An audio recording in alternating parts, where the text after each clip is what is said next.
RH. Code RH.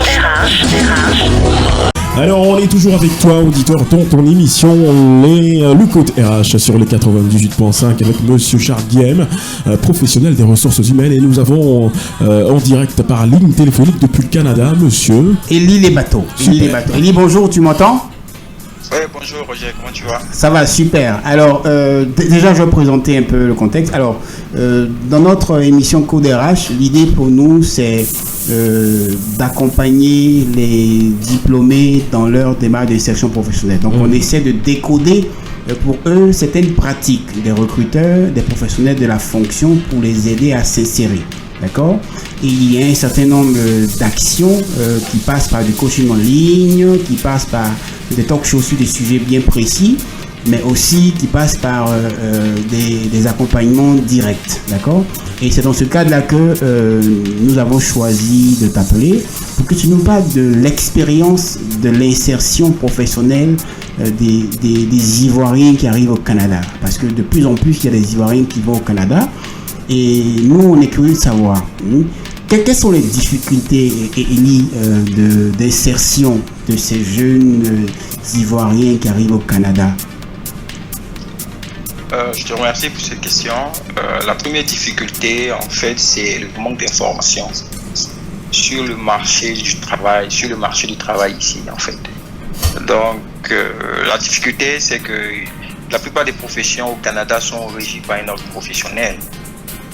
Et beaucoup d'Ivoiriens, quand ils arrivent, n'ont aucune idée que leur profession, en fait, est régie par un ordre professionnel. Donc, ils ont du mal à trouver un emploi parce qu'ils ne sont pas membres d'un ordre professionnel. Alors que pour être membre d'un ordre professionnel, souvent, ça peut prendre 1 à 2 années, en fait, pour pouvoir être membre de l'ordre. Et quand c'est comme ça devient un peu difficile. D'accord.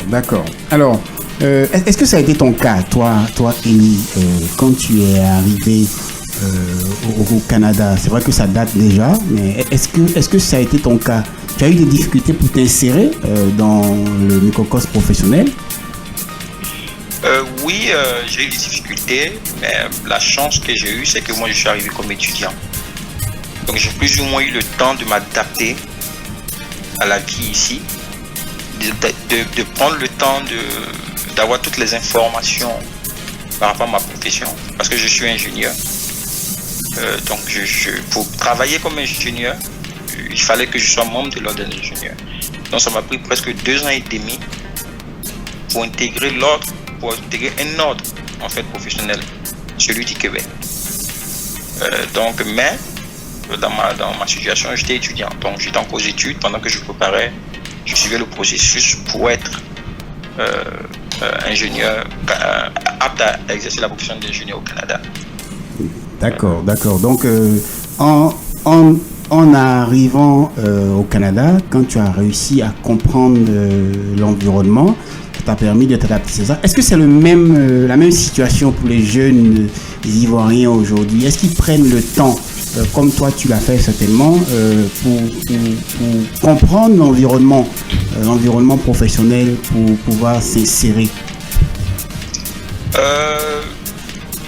Ce que je peux dire en fait, c'est que quel que soit le marché du travail, il faut prendre la peine et le temps. Parce que c'est la recherche d'emploi, c'est un emploi à temps plein en fait. Il faut prendre le temps de savoir ce que les recruteurs cherchent en fait. Si on ne prend pas ce temps pour savoir ce que les recruteurs cherchent, on va tourner en rond pendant des années et des années en fait. Donc, il faut prendre le temps de connaître le marché, de savoir ce que les recruteurs cherchent comme compétences et connaissances.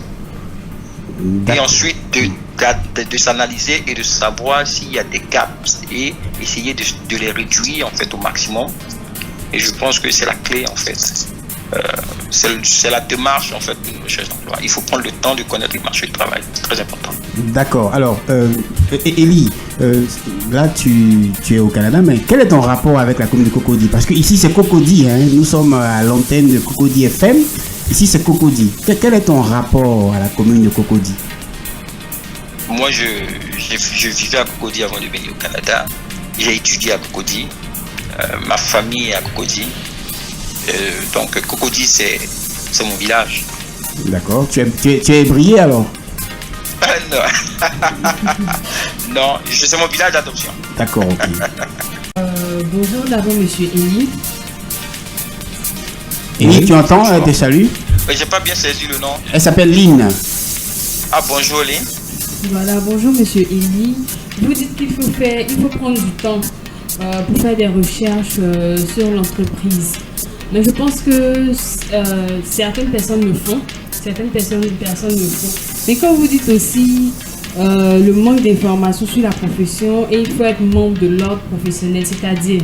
Ok, je vous prends un exemple de mon cas. Au Canada, pour être ingénieur, il faut être membre de l'ordre des ingénieurs. Des ingénieurs de Côte d'Ivoire ou des ingénieurs du Canada? Ok, là on parle du Canada, parce que là je donne l'exemple seulement du Canada quand il m'a parlé de...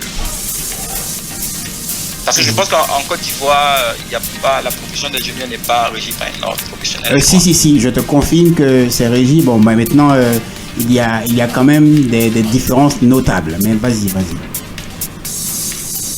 Ok, ici ce que je veux dire, ici en fait, sur le plan légal, tu ne peux pas exercer la profession d'ingénieur si tu n'es pas membre d'un ordre. En fait, c'est légal. C'est-à-dire qu'on peut même te poursuivre. Je ne sais pas si c'est le cas en Côte d'Ivoire. Alors, pour compléter un peu, ici... Je ne maîtrise pas trop. D'accord. Je vais peut-être te donner un élément de réponse pour compléter. En Côte d'Ivoire, il y a des ordres aussi. Il y a la CHANI et la Chambre des ingénieurs en Côte d'Ivoire ici, à laquelle normalement c'est comme la Chambre des architectes et tout ça. Donc, il y a plusieurs corporations de professionnels de certains métiers.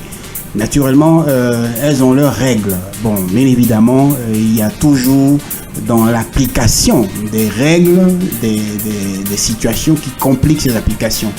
Donc, nous, on va peut-être parler de ce qui se passe au Canada, d'accord? Et Lynn, ce qu'elle demande, c'est de chercher à savoir, est-ce que obligatoirement un ingénieur qui part de Côte d'Ivoire, quand il arrive au Canada, est-ce qu'il peut s'insérer facilement ou bien il est aussi astreint à se rapprocher de cet ordre-là? C'est bien ça, Lynn? Oui, c'est ça. Voilà. Oui, c'est ça.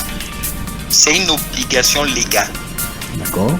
D'être membre d'un ordre professionnel avant d'exercer la profession d'ingénieur.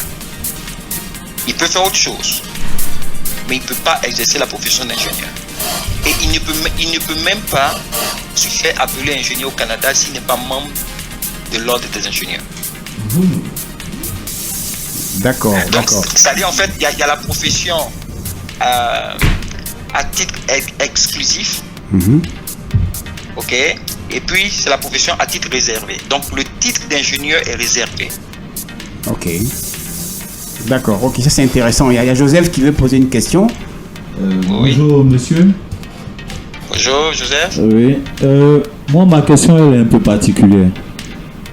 Tout à fait. Ok. Si vous aviez, par exemple, été nommé ministre de l'Emploi en Côte d'Ivoire, est-ce que vous trouverez nécessaire de créer un comité d'ingénieurs pour valider les ingénieurs sortants afin qu'ils soient en exercice en Côte d'Ivoire? Est-ce que le programme canadien n'est pas un peu trop lourd? Alors, avant que tu ne répondes, Eli, je veux remettre les choses au bon endroit. D'accord? Le but de l'échange, c'est de nous faire un retour d'expérience quant à la démarche d'insertion professionnelle des diplômés ivoiriens qui arrivent au Canada. Puisque ici, nous essayons d'accompagner les jeunes diplômés qui sortent, d'accord? Pour que leur insertion soit facile. C'est le cas de Coderash. C'est ce que nous souhaitons faire à travers les antennes de Cocody FM. C'est pour ça qu'en ligne, on va faire du coaching, et ainsi de suite. Alors, l'expérience de Eli au Canada, d'accord, elle est orientée comme un regard de l'Ivoirien qui est au Canada et par rapport à ce nombre d'Ivoiriens qui de plus en plus vont au Canada. Je souhaiterais que la question de Joseph soit dans ce sens-là. D'accord? Ok, pendant qu'il recherche sa question, alors, Élie, est-ce que tu as un message pour qu'on avance et qu'on puisse terminer? Est-ce que tu as un message que tu veux adresser à ces jeunes Ivoiriens diplômés ici qui sont sur le marché depuis qu'ils ont fini pour certains leur formation à l'école ou alors qui ont déjà achevé leur formation et qui sont en train de prospecter le marché de l'emploi? Est-ce que tu as un message? Le message que j'ai pour ces jeunes, en fait, c'est de persévérer. D'accord. Et un autre conseil, c'est d'essayer de savoir en fait ce que les employeurs recherchent. C'est ça. Comme savoir, comme compétence. C'est ça. Et aussi, il ne faudrait pas en fait être effrayé de pouvoir réorienter sa carrière en fait aussi. Ça, c'est un autre aspect très important.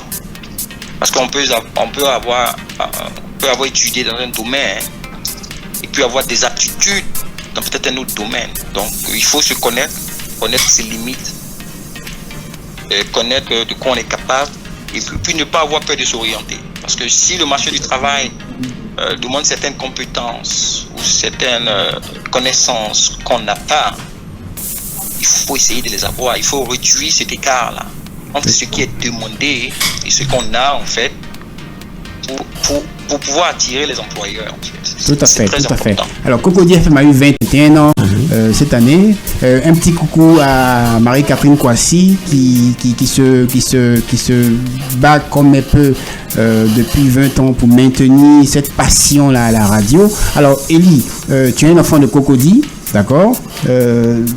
Comment est-ce que tu entrevois ces efforts-là que nous faisons et qu'est-ce que tu peux dire? Nous, on est dans une démarche d'éducation en direction des jeunes diplômés. Quel est ton apport? Qu'est-ce que tu peux nous apporter comme soutien? Nous sommes preneurs de tout. Je pense que Marie-Catherine Kouassi t'écoute, les auditeurs t'écoutent. Tu es de Cocody, c'est ta commune d'adoption. Dis-nous quelque chose. En tout cas, d'abord, avant tout, pour eux, j'aimerais vous féliciter pour le travail battu, parce que avoir une radio en place depuis presque 21 ans, c'est à féliciter. Donc, merci beaucoup. Voilà. Merci beaucoup. Donc, je vous encourage, et comme toute personne, toute structure qui fête un anniversaire, il est souvent marqué par un événement, un cadeau. Alors, bon, je pense que là, ça va se faire peut-être hors antenne, ok, hors antenne. D'accord. Et je vais peut-être discuter avec Monsieur Guillaume et Madame Marie-Catherine Kouassi hors antenne. Et puis, lors de mon prochain passage, je ferai un tour dans vos locaux et puis on discutera plus ou moins vos besoins parce que je pense qu'il faut soutenir Cocody FM. En tout cas, merci beaucoup. Pour qu'elle ait une portée. Parce que c'est un canal de communication, d'éducation, c'est très important. Donc, il faut soutenir. Merci. Donc, on va discuter, et puis savoir les besoins matériels, et puis lors de mon prochain passage, après sûrement cette pandémie, on va voir dans quelle mesure je pourrais apporter. Merci beaucoup. C'est super, ça s'applaudit pour nous. Merci, Élie. Merci beaucoup. Écoute, tu as le bonjour de tout le monde ici. On espère qu'on aura l'occasion encore de t'avoir en ligne. Merci. Et puis bon, s'il y a d'autres questions, n'hésite pas. On pourra aussi te mettre en relation directement avec Marie-Catherine Kouassi, puisqu'elle est connectée sur 98.5 Cocody by MCK. Ça, c'est sur Facebook. Mais bon, on s'organisera comme tu l'as proposé hors antenne. Merci beaucoup, Élie. Et puis bon, à très bientôt. Et portez-vous bien. Prends soin de toi parce que tu comptes pour nous. Allez, merci.